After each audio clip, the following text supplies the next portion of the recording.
Chanaigh, and the Eilean in bigger na halabe. Lie down! Where you come, that will do. Sé áte sénta han, was a taring na míljan dulúg tail gach saurigh. Hey, look, how are you? Hey, how's it going? Ach an sa geurigh, sé scial Eilean. Well, we've had this incessant wind now for 2-3 weeks. Unbelievable weather. Is luag big, fé mí na Eileanich bhí féin ointeoch. Can't have it landing on your head, we better move. Right, I'm telling you. Agus socroch nang cuideoch héin. Stoch na raithú, dunis yn bí son siachgain. Chromi cynta chroe. Dol hyn ach tá rwy, so haid i'r ystau lesson, so hama. Gybil air. Don't bring your problems with you because they won't get any less. Trust us. Yenny in Nilm seo slúag big Chanaigh fat gawri. They're hungry with this weather, you know. I like to see the snow. Sa dy doltro eifnys. Is dúlain. Dweud o fiach. Ys e? Na mehel laiol an an nun dyn nhw coirsnocken is cwgliche an an alabe. This is actually perfect seaweed collecting weather. In we go.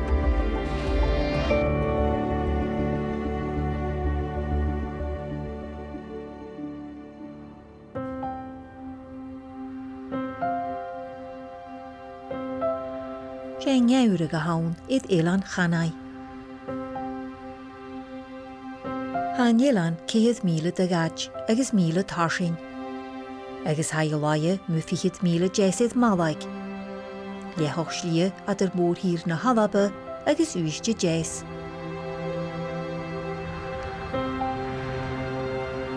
Chan an tri gyfys snech gyda Eilean, ach a nu ha tian le frwys. A ganyan srw bla y chwen hir y tŵa.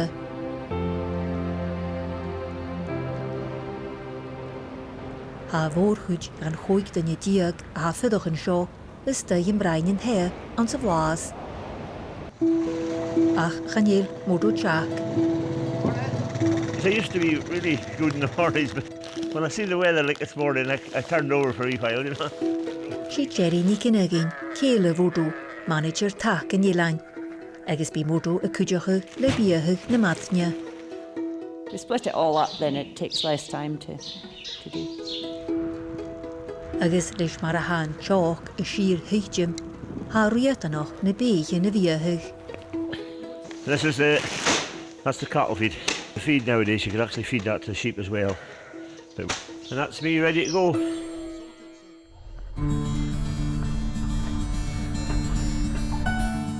Le cyddig is cro scapje fiag 3,000 achgere. Ha cod bij kutrmoch mar goi siwyl.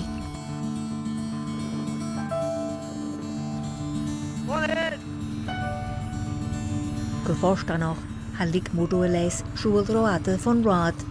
Hawan is ag chro de hachian. They're hungry with this weather, you know. But a normal winter on Canna would be kind of wind and rain, you know, sort of horrible. I would have the snow and, well, at least it's dry with this weather, you know. It's really, it is good, like, you know, it's good for the ground.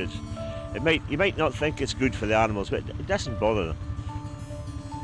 Ach le roin de chorydd na ciad beoch li fiahych, hal ie fad in fôr rofodo. Oh baby, da-da-da. Oh baby, baby, da-da-da.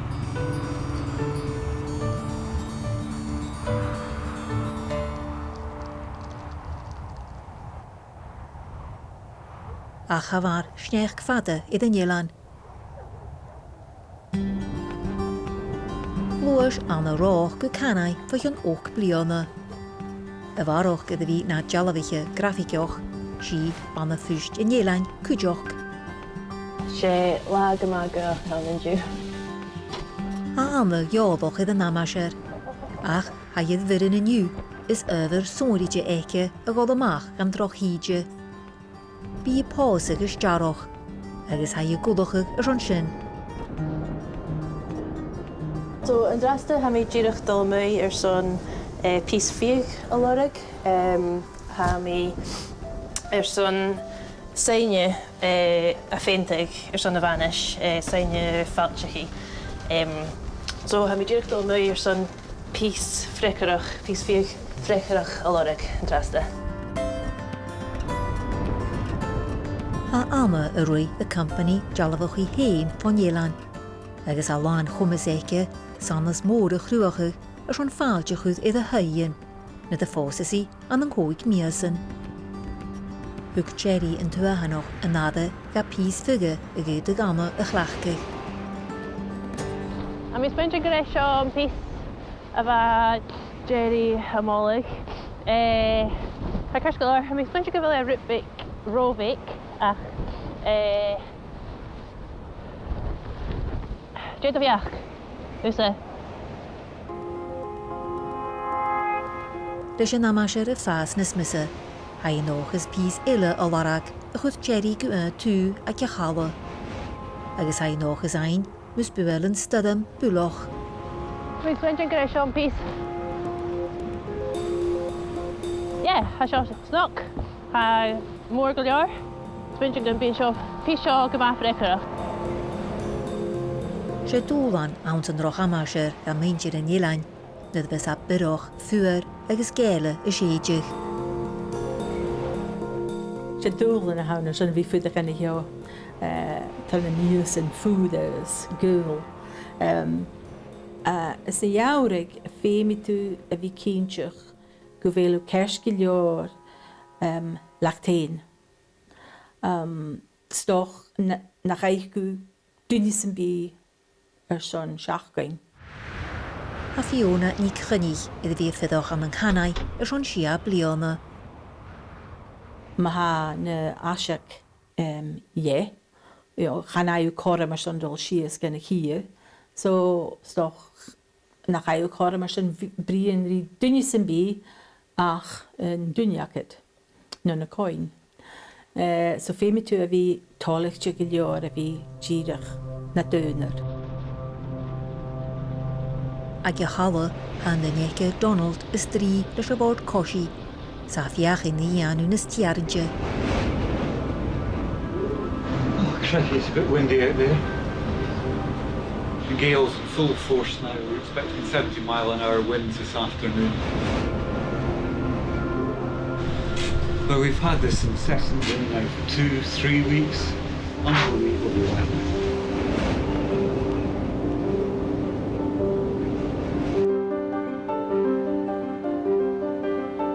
Tron y leingyn, hastad am yn y iawri i'r cddigan yn Eilean y Chanaigh, y crwach y sialien rychgal.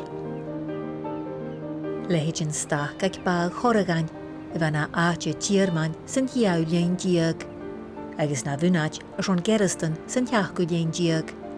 Sa chai a chlachgach mar frisan a stjaisyn. Sy'n loa niw, Bhí muintir in Eilean a gáil bra iad na gadas an nádar. Chud a drúpa nó a nuachal a bhain a chlachgach a son cnóch in Eilean, agus thugach na crain gaí seo an na návíle sa hóch diag. The main benefit to the island of the turbines is that we're producing 98% of our energy from renewables. And we're not running 3 diesel generators 24 hours a day. Ach fé mar an frialach gach bliana, agus aniu ha muintir in Eilean iad cryniocha, a son iawsacha cymar in iad hén yn nobeth gwsafaltje. Agus ha isabel ni cynnig sio le a mahad nóra, yn sé sinna iad in Eilean, a son sŵl hiar a chamalora. Can't have it landing on your head, Mum. Can't have it landing on your head, we better move. Right, I'm telling you. Nora, you're taking down the next one. If you put the brake on, it doesn't feel right. What I do first is usually just put my hand up, pull the brake on, and you'll feel it, feel the resistance. You should pop it back Femi up. Eileanich i fi féin ointloch. Hyd y cwr i fi laien nio ffiws siachan yn falaf. Bi grawn gan y Eileanich y gantach y cwdiochach, lehid Fiona Hutton. I think resilience is essential in little communities like this, especially when we're so kind of isolated from services, as we are in the winter. Ha seo go túra ar jaalaide fan phríomh gríachgeice, a rui tá ioch in Eilean. Yeah, you have to be willing to adapt and change as necessary and just get on with things. Inniu ha je tort súil tús lo a nuachal eile in Eilean. Ciad is ochgerichid klaar gréine, a komisoch ciad is 3 uiden megawatt a chruache gach bliana. So we just check the surface of them, just every so often, make sure there's no scratches. And underneath we check just all the cable ties and all the cabling hasn't been nibbled by any creatures. Ach an céint go mí go leor go neogdaíon ann go cúnamhaloch. Agus féimi meingin in Eilean sreihan de bhatrion mar cúl stór. Buchaniu na hamanan nuad na chéil. It doesn't come on too often, but the good thing about wind and sun, there's always lots of it on the west coast. So yeah, choppy Canna.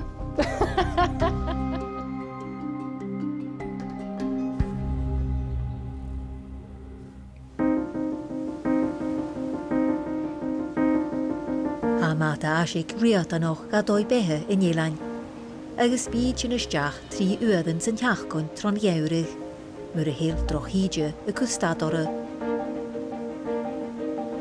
Sé fucha go haun ga mordó go bhfuil an asig in nócach. Bí asin cuideach ag leis a bhata asig nu a hiigi isteach an chala, ach iniu ha fehu di rúd an cutramach cuideach.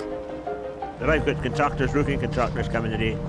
I've also got gas coming and gas going, so I'm hoping that'll all work out. So. Háama a fehu di rúd ag an cutramach cuideach, Martin, ha gealach pósi eke iad. Chanaigh cinse go raibh dul híon ach tá rui, so haidir staid lasa, so chama go bhfuil air. Sé teacher Anna Martin iad Eilean ige, a haláie at Chanaigh agus a bór hir, agus halána baise a Chanaigh glú. Not long now, so starting to feel a little nervous, but in a good way, good nerves, yeah. Cuideach iad a bhata iniu, stú leis sé bhéir na Eileanich iad deanú fiúr, an post, bíag agus rúta na chain ceannach loine. Because I forget what I bought. Because you cancel ferries or the ferry doesn't come for like a week. It's like, ooh, this is exciting. I think it's a Hoover. Sí Isabel a bheits a cuantas dé stoc na bua, agus a dúleice di stú iniu. This is all the shop stuff. Ha hula dunne a cuideacha le bhí cur a maithar dói. So we always leave the shop open. It's open all the time, 24/7. And the Wi-Fi is always on because there's always some level of stock in it. And there's always, we always use it. We've always got frozen bread and milk and things like that in there. And the fishermen come in and they come up to the shop and use it. So it's always quite nice for them to have something.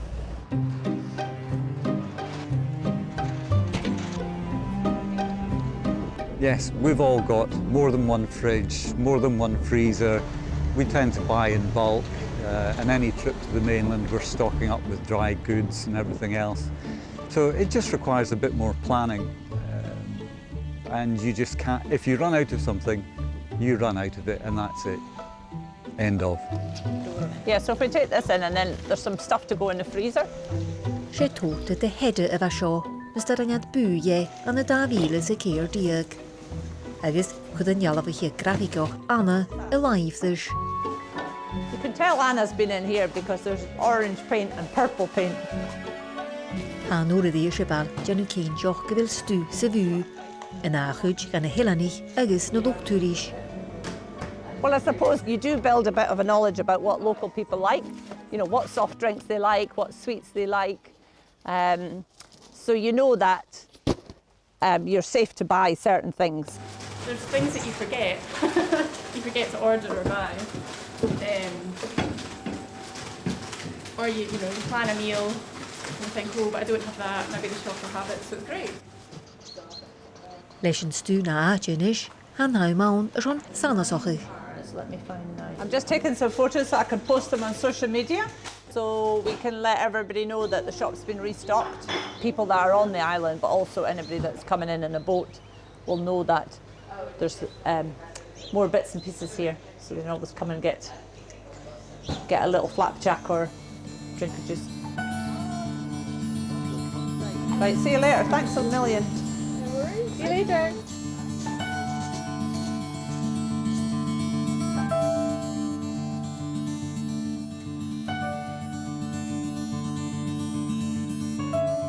An san nóchú agus nágu déon díag ba cóir dá chiad nech a fidoch iad in Eilean. Agus buala céad chiad ag an náum. A chuit adú an llói go mór sa níchiad o léin. Agus charoach dúsan an seo an na návíle sa han. Seach go bhfuil na slua na fiad a fidoch iad in Eilean, channe le cumasoch siad a bhesin le héid doctar nó fioclar a bhí ann láúne. A chanil sin na céalacha na chéad idir an. Tá meister Calla Donald idir lia a channecha sé chudramach a bheits a tol go cúnabaloch. We've got the nurse arriving this morning. She's been picked up at Ardvaster and she's out here. She'll do patient visits here and then she'll be heading to Rum after that. Good morning, Lynn. Quite high, it is. It is, yeah. Alan mór an na nniu, agus a sin na húlan ga erichin bige. Hope you got your wellies on, Lynn. Not wellies, but I have boots on. Leis mar a haneher y dwbydych sy'n aragio. Femi yn skipper Pete Fowler jan y ceinsioch gwrigi tir gwsafaltio. It's not an army this much rub, I promise. Just take your time. That's it. Take your time. That's you. Well done. As you can see, the boat's quite lively. You just got to time it when you get off, but we haven't lost anyone yet. I've got 6 patients to see today, and then we'll head back on the boat. Bílan ní cóil I tían chunélan ó hóla ceadíag, agus an ta nedarama Eilean iad videophone. We're actually very fortunate in terms of services that are provided for us. I mean, the medical service in particular is absolutely first class. We must be one of the few places left in Scotland where we get home visits from the nurse or the GP. En nu Femi tol ground hen, agus hai tord banochoch ga Chloe Nicholson y fer duche. That's kind of right, Chloe, you all right? Yeah, right, 1, 2, 3, go. There we go, that's you.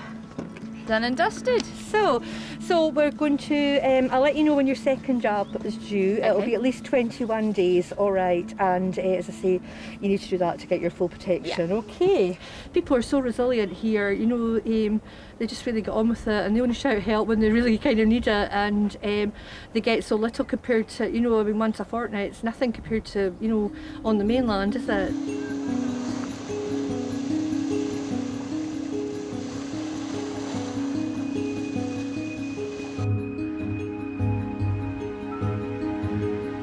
Áteoch iad bhí bunasoch do bheitthe iad Eilean Chanaigh ar seán an ciadan blianachin.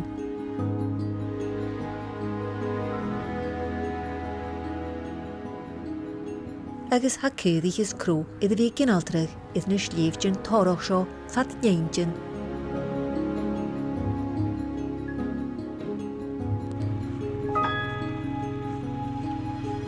Ach na da higa go bhí gan trúsach, Jar céad casan na céad céilichin.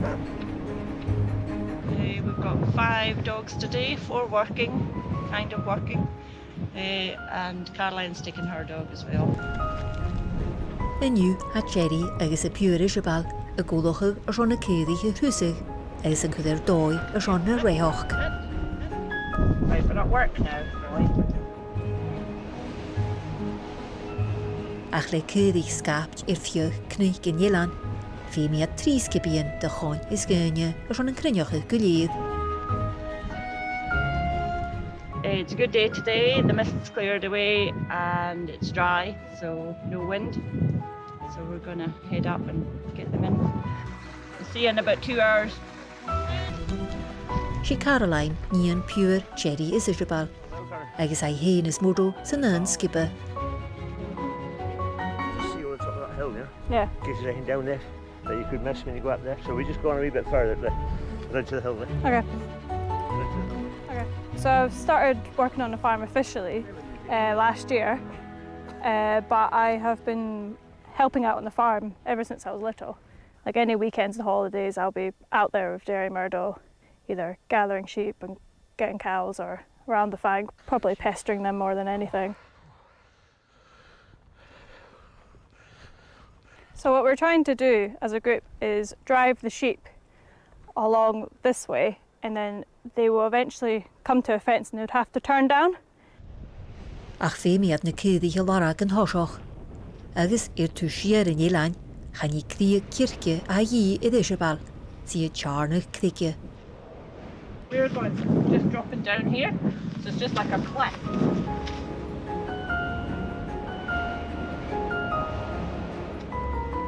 Ach sma bioch y sŵhyr. Lorag I sreid chwyrach, agus han y coniad o ddogwbydd.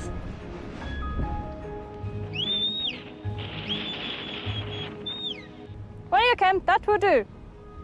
Lorag Caroline cúdi I fydd y godd i'r siacharan cwdioch. Clachi yn gis fedan os on y con ysdiwdig.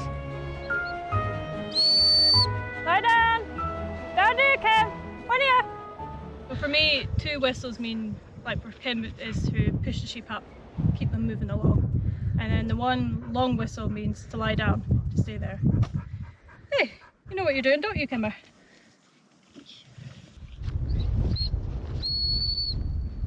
These would be likely the ones that Jerry and Ishmael have gathered from out there, and they've come along here.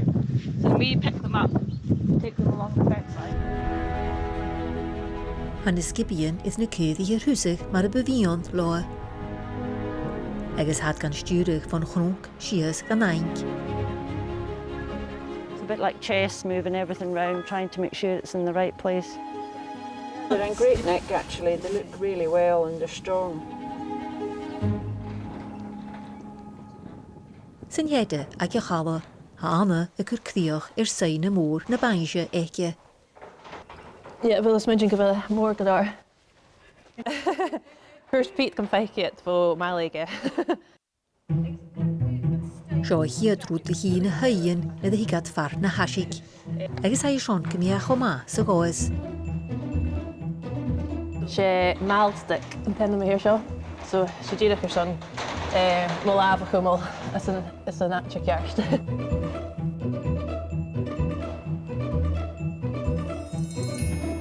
Sy'n yn nidir me gedig, sa iwlwf. Ja, Chanaigh Jason ist. En jou meer rutten humor die show in de so ja. Ja, so mensen gewel met de show die ritten van een seine foutje in de hen. We bit nervous ach is ja, heb je kan be hoe het al geplan. So ja.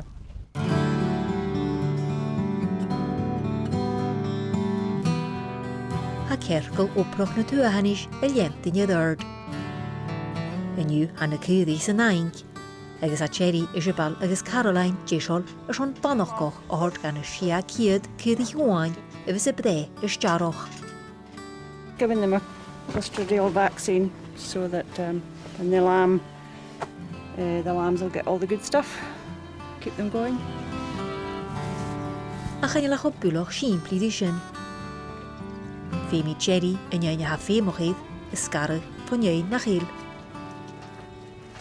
I'm just taking out those sort of light brown ones and the blue ones, because that's the 2 age groups. Agus sé da yn tag na'n glwysyn a gyn se de nhw se had. They're quite hard to see sometimes when they're coming at you at speed, and if people talk to you and disturb your concentration. Ay, ay, ay, ay, ay. They're going too fast, Caroline. My excuse. Right. You let them down into the weir and then we'll just start doing them first. Leis na cúdí inis is an áte chearst, fétiad stíal do gore leis a bhanach goch. We're just going to run these up about a dozen at a time into this little race. And I'm going to give them this 2 mil of this just under the skin.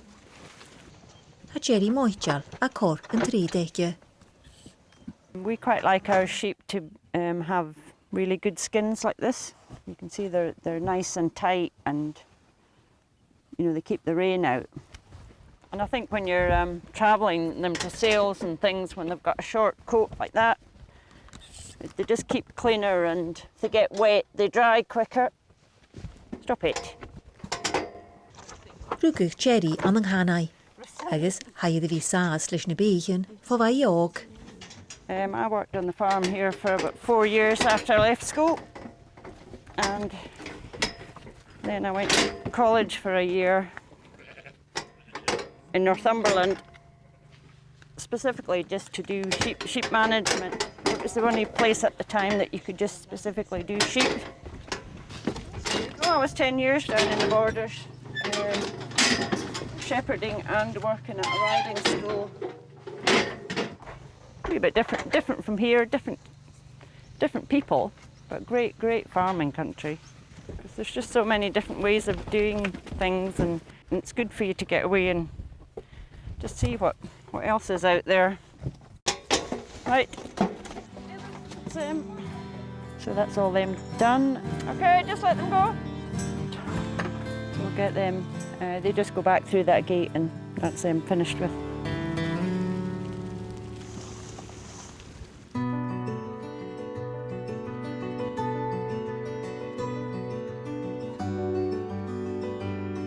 Eilean iddochgol in Eilean, idir bhí talú lúg ialaf fo hús a chamara. Acha över eile a Canna is an jalavan o hogal iniu. We're going to go maybe that way, with the blue sea. Hij is an udoch a jalavichi a hanasoch. Agus Yuri i the carriage maiderd cúideachu ortí. Yeah, look down like that. Good. That's one of the hardest things to do if someone says relax. You're like, I've forgotten what that means. That's really good. That's Sean Lenny the Uracum. Mas má lip the planet. So made it Jonah bacon jellyvan. Yeah, no. That's cool. Oh, that's good. Made it. You're actually a natural. I didn't think I was particularly photogenic. Nice. Colach the ama, chai maiddor de bde sa haroch idd Cannaigh. A chai inisio y fyddoch idd y fôr hir. A chai is chilio gachi os an ganat hiniasin. I was born and brought up here, and then obviously when you get to kind of age 12, you go away to the mainland for high school. So yeah, and then I left to go to Inverness at age 17, and then I've been down in Glasgow kind of since then. Oh my, this girl. Oh, that's nice. I'm not really getting the t-shirt, but I don't really care. It's so nice. That's good, yeah. Hascialach maiddord bihanta imis gelani. A fagal an dachi, as an opus nio furlum. That's nice. We got it. Yeah, that's a wrap. The main reason that I left primarily was to do with getting a job somewhere. And I thought if I move to Glasgow, then I'll be able to get a job that's not in a hotel or restaurant, because on the west coast of Scotland, you're just going to be working in a cafe, hotel or restaurant if you don't have any other skills. And then I moved down to Glasgow for like 10 years and ended up working in a hotel in Glasgow for long enough. Rúgach má had maiddord winnig ynigin an Cannaigh. Agus bunnig a sínsharin gan Eilean fo aim na fuatichin. Si pure Jerry agus Isabel. Agus hai gobedd I ddoshan gan hoiersnoch. This is just a little community garden we have outside the shop, and it was extremely overgrown with nettles and ground elder, so I decided just to dig it out and make it a bee-friendly garden, so everything that's going in there is for butterflies and for bees. So here, basically, there was 12, and then off to school we put William at 12. See, we left home at 12, really. I came back in 79 and I've been back since. Raised my own family here. And they're away now in Glasgow. Buchan le barach gynne ícin iad yn Eilean. A chai tigsio gyffim obydd y fiawn gaif. We're at saturation point as far as jobs are on the island. So they've got to be financially independent, one way or the other when they come. But whatever they do, they have to keep busy because the worst thing you can do is come to a small island and have nothing to do because your brain will go into overdrive. Just getting away from it all does not exist. You'll meet yourself around the next corner. So, I'm afraid. Ach stocha gyfil nian wyni idd adio larag idd yn Eilean a trian dys yn stor ialant I sieke. Gyda gyffyddich chi. It kind of happened quite strangely because I had just put a picture up on Facebook of a driftwood painting that I had drawn, and people started messaging me saying, "Are you selling these? You know, like, where can I buy these?" And I was like quite shocked, and I was like, okay then, so I could actually, you know, make something of this. Agus chan ili gawn dy gaddysyn. I found this down the Tarbert Road, I think, and I really like the shape of it. I've become so kind of nerdy about wood and driftwood now. This one's going to be an eagle there, I think, kind of looking out to the sea. As I said, I quite like to have a lot of the sea in the painting, so I'm just going to quickly sand it and make it a little bit smoother and make it a nicer texture to kind of paint on. Probably if there's any builders, they'll be like, "You're doing that completely wrong." A boi hyd yn Eilean y tord bua iore. Gwharad dahan y chwy'n sy iawri. Get these big waves and it's all kind of turquoise and you take a photo and you think, I'm going to have to mute that down because it's going to look cartoonish, it's too bright and it's too pretty. So this is kind of what I mean. If I said to you Hebridean colours, you'd go turquoise, a kind of nice kind of creamy sandy colour, and maybe like a kind of purpley. So I don't think there's any coincidence that people like coming here, that artists like coming here.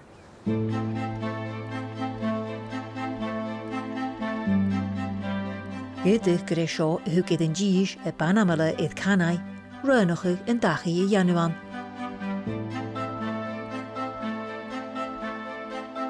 Llanich Ian larn y caimpl agus maiddwr fi sio yn Eilean an yna ciediag trichyd sy hoch.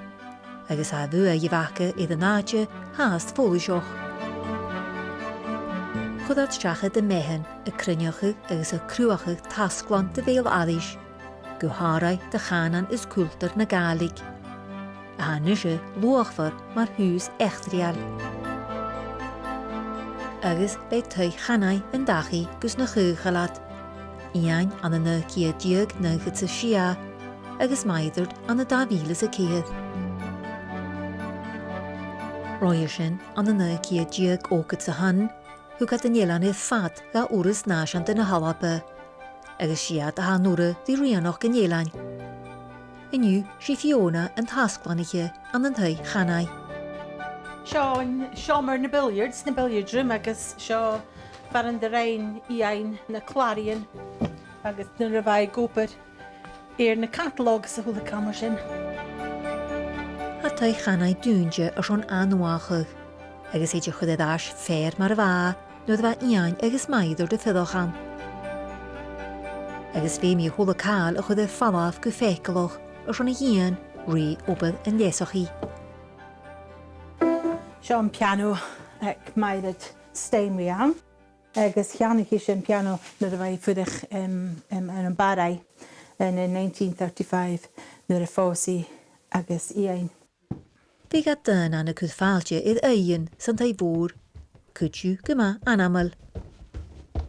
Agus hwyd maiddwr geolig prisrol fo ynyw yn hwydar Compton Mackenzie. So sio sy'n is a study ac maiddwr.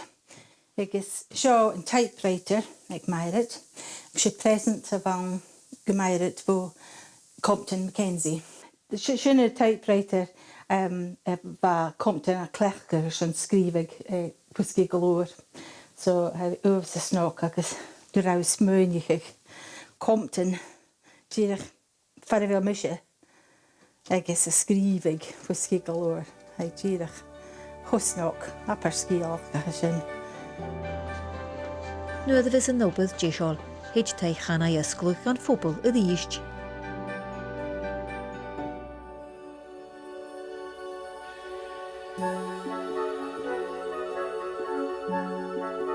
Hangewrig y Gian gwcdioch, agos ha Cora MacDonald, Jonta gwcwth siachad a ha cordadys gymwr.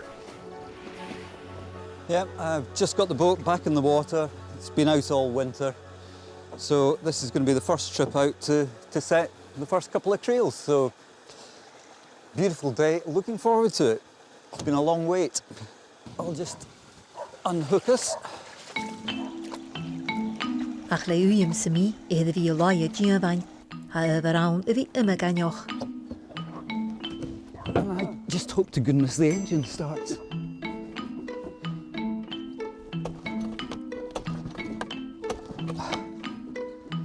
Could be rowing yet. Oh, come on.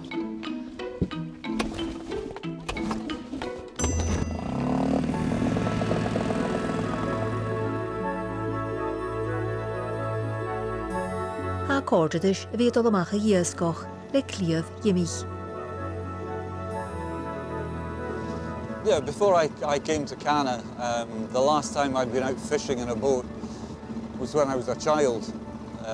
And it's just great. If you've had a really bad day, there's nothing like just coming out on your own and either just sitting with a rod and fishing or mucking around with the creels. It's total peace and quiet. It's great. Okay, first lobster pot of the season. In we go. Ha gwlio'r gealydd gymich. A chynnyl at y corda ys hôl y dynia.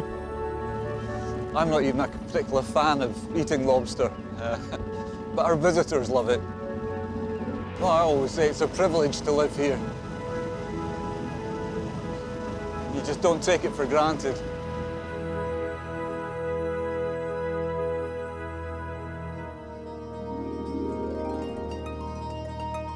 Mar a ha'n charoch y chanwch dlw, ha crw na chidda a garachach.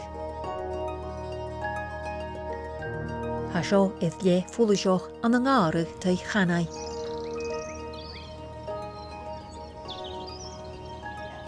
Agus ha behe lys holden y ffas nes trainge. Well, yes, there's quite a lot of garden. Ba ian lahar na caimpel y giori gymig yng ngarach y hiarman fia fehe. Agus ha garnialar oras nasiant yn y halabe, Liz y sionsyn y chamal y dol. So we cut the buddleias hard back, and there already you can see coming out. So these are for the butterflies.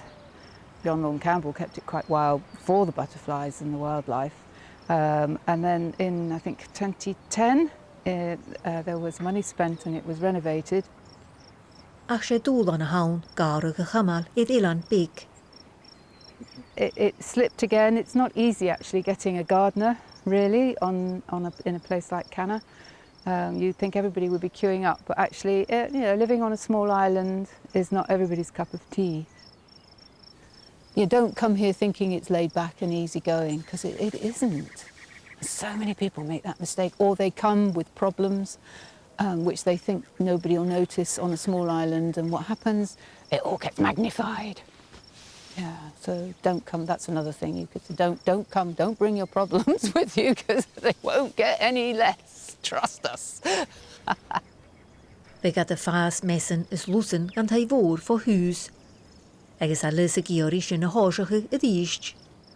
So we love the idea of it being a working garden, nothing special, just a garden that provides flowers and the fruit and veg, which the community use, and we put it down in the shop, and then the visitors can have it as well, the yachties. Agus lys yn iarach idd fada, a torre y chian idd y syhyr. So this is all our kale in flower. The purple sprouting broccoli is fantastic, and we just put a great big box out at the weekend.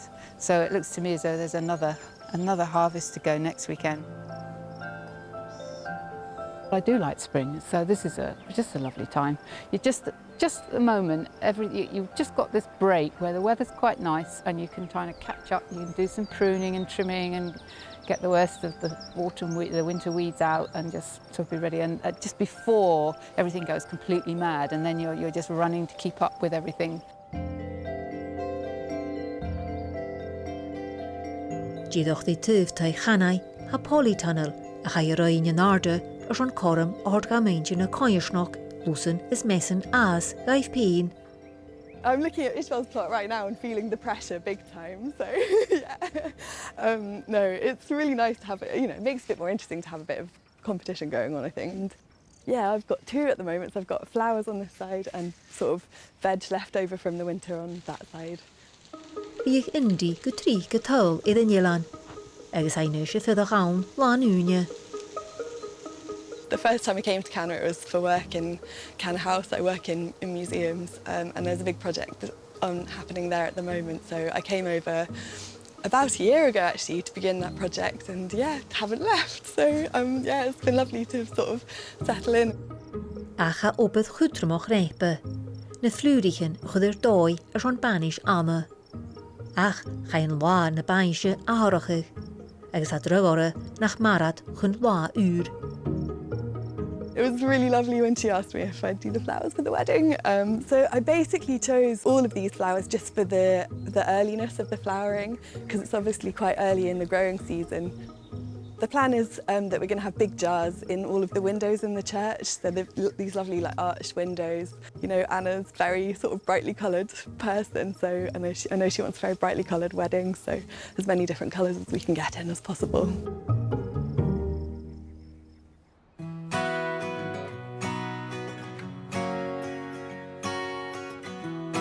Anna tai bí agus bar iad an Eilean fas iad a chala.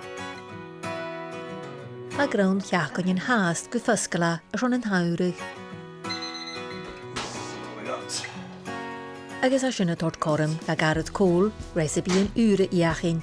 Leid hai steak is cash a lia sio. Good.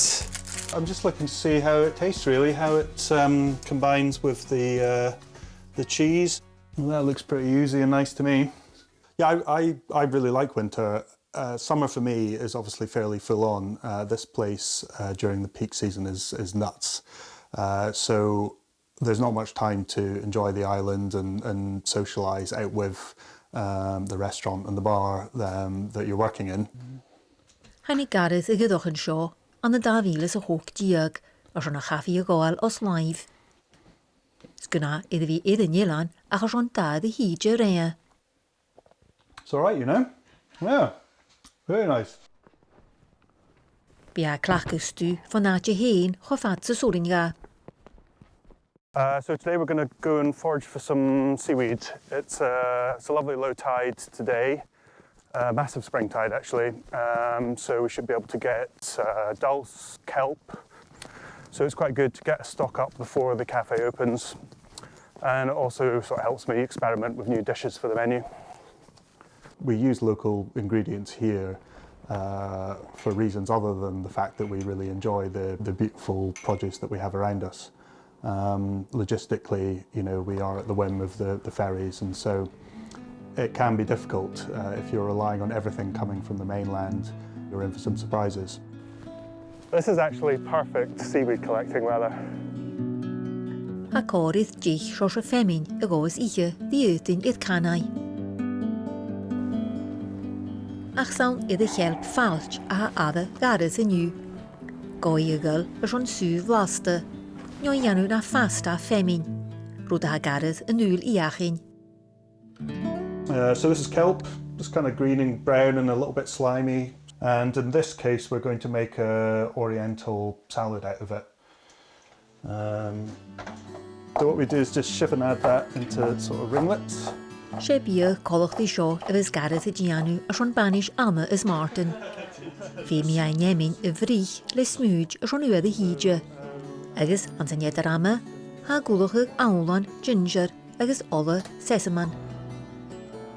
I really love seafood in all its forms. Grandad used to work was a fishmonger, etc. So it's always been around me. Yeah, it's really nice to be part of that now. Janne sio cwsio tosach I ma as an banish. Just going to put some sesame seeds on top of that. That's it really. Nice and simple.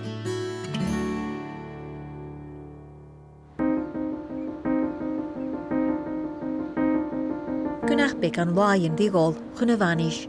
Ha Anna is Martin I Chile ga Chanaigh as jay turis chutrmach gutir mór. So we've got 3 days until the wedding, and we've just been off to Fort William to the registrar there to pick up the forms and things. So it only took about 60 seconds to actually do the whole form exchange, but that's it done. So now we're just on our way back. Yeah, so it's just final preparations with the church. We're also going to clean the Land Rover. Got some ribbons on it? Yep. Yeah. So little bits and pieces still to do, but should be done by Friday when everyone arrives. That should be it. We can relax after there. Chayag vision rua a tokal an an kia jiag sa ga yiag. She'n Rocket Church if ake ora. Salju cumig anasoch yn tŵr. Sio far mi Anna is Martin y pose.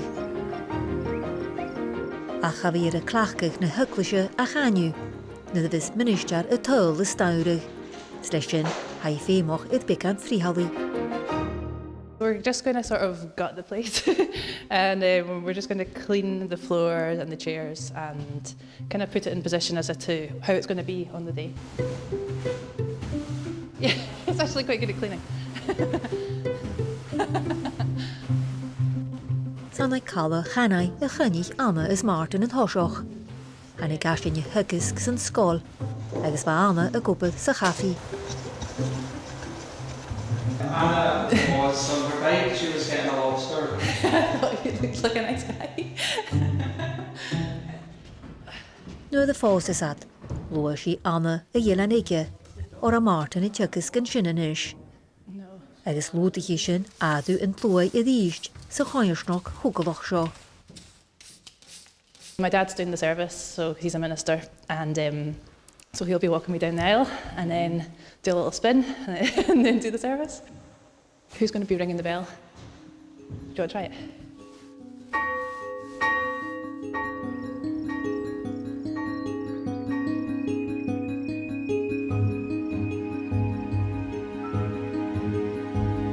Ac yn mi yn bi taiard, a Fiona y janu jesol a sion yn theisan. So this is a never-ending task. Always piles and piles of ironing. So I'll go. I literally don't think I have a spare day between now and the end of September, so I am chock full, which is brilliant. It's great. I'm already knackered. Ach, ha Eilean sonrige eke, mus jigen luchturish. The first guests arriving today, so the wedding is on this weekend, so it's a wedding party in the house, and Anna and Martin are staying here as well. So just getting the last little bits and pieces put together and make the house all lovely for them. So yeah, it's exciting. So this is the master room, the master bedroom. So this is where Anna and Martin will spend their first night married. The honeymoon suite. Yeah, so it's the grandest room. It's got the big bay windows, fantastic views as you can see, lovely and spacious. So it's a very, very comfortable room. So this bed is pretty much made. I'm just going to finish it off because every bed needs cushions.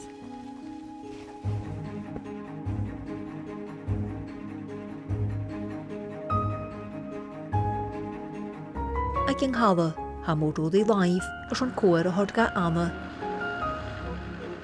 Usually ends up with Jerry or myself is involved in something or anything that's happening in the island. Some way along the line, somebody needs transport for something, or they need a tractor for something. We're really needed for most things. Yn Turisse, ha modw idd yn tractor a hodamach, a sion sein a fadjoch I Anna, a chw na aatje. Where's it going, Anna? Ach, ha Anna is modw fémoch taich. I'm seeing more people coming, am I? Taking their time, you see, thinking they'll be too late, you know. Oh, just in time. You're not too late. There's enough bodies.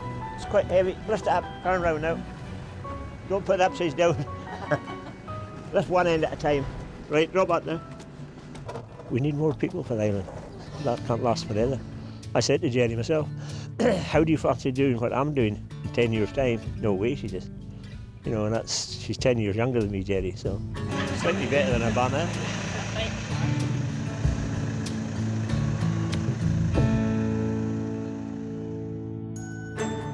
sé gléigh de charichan I hid an Eilean, agus chanéal limó na misc. A chamódó iad an Land Rover aige a havín, agus há dúsge cainachan ga máthad Anna. I used to say I had a car that was held together by rust and optimism.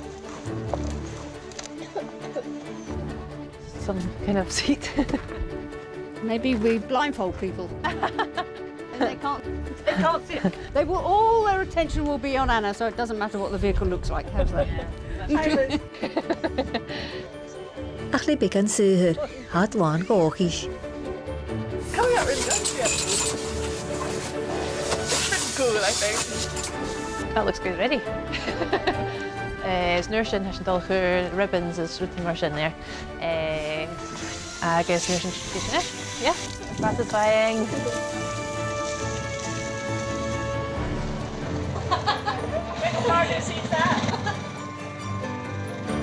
Wow, it's sparkling. Ach an ní banis iad ada a hula dunne. Sé ann bre na nóána ham.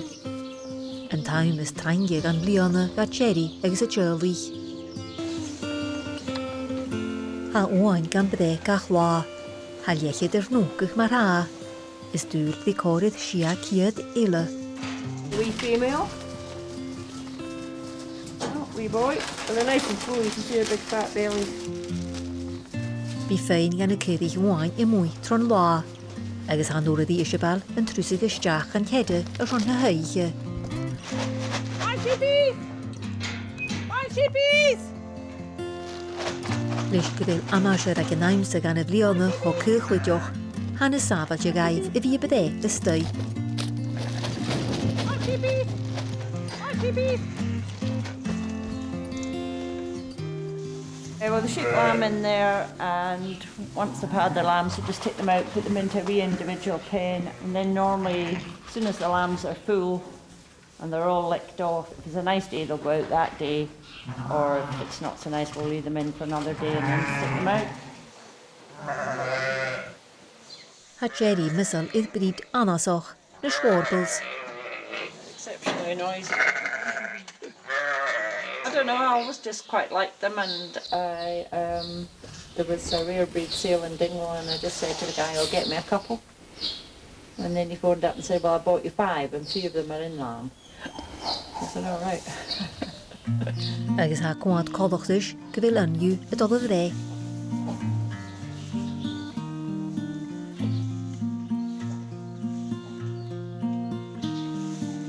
Is it okay? Ha colas falan idd yn wan, a chanel Jerry ysmynioch gyfil y chyre jesol haast. Yeah, she could possibly have 3. Gwydiarafa ha 3 wan idd fi a grawn chyrich im leona. Yeah, this one's got 3 lambs. 3 quite nice lambs. Ha bydd wltoch. Don't make me hold them for too long. They're quite heavy.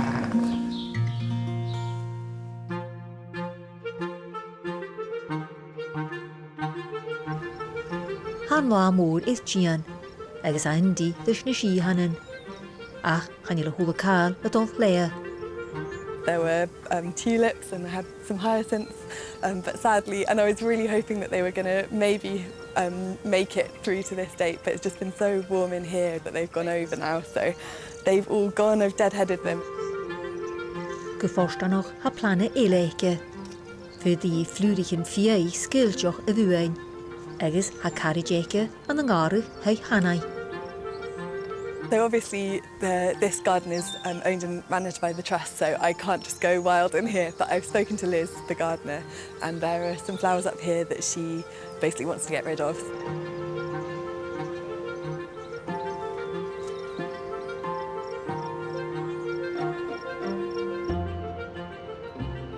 Syniad ama, ha matashig y jynistiach le Eilean na baisha. Hello. Hello, Anna. Hi, all good. How are you? Hey, how's it going? Did you have a good journey? Everybody loves your site. Thank you. I was hoping everyone could see it. Oh, it's a wee bit of a shock to the system after a whole year of just being us. Sy'n yglis a indi na mal. The mission is basically to get as much colour into everything as possible. Gedfys lwg teulu ti'n a Chanaigh y ffosig fo aim gw aim, ha corydd jich bliona von vanish mwyedig sa choersnog.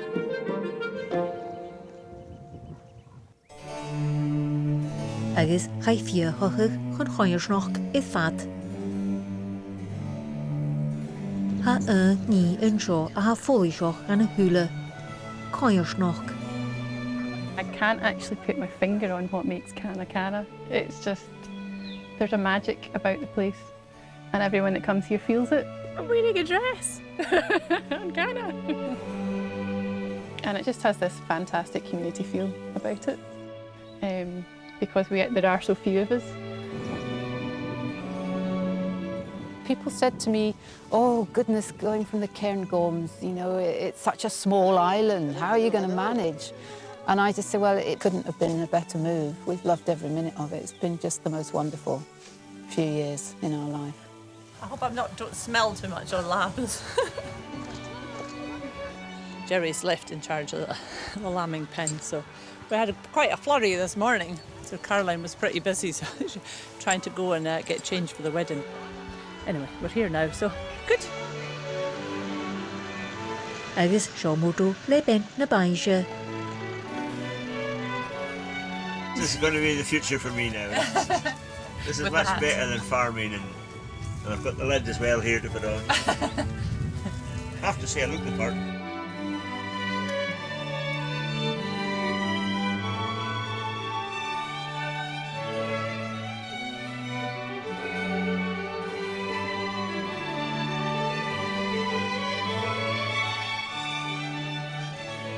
Wear me as a seal over your heart, as a seal upon your arm. This love is as strong as death, passion cruel as the grave. It blazes up like a blazing fire, fiercer than any flame.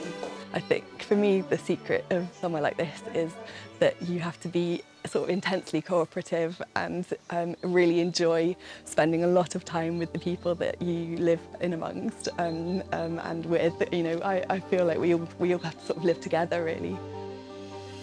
I, Martin. I, Martin. Now take you, Anna. Now take you, Anna. To be my wife. To be my wife. I, Anna. Now take you, Martin. Now take you, Martin. To be my husband. To be my husband. I pronounce you to be husband and wife. Those whom God has joined together, let no one separate.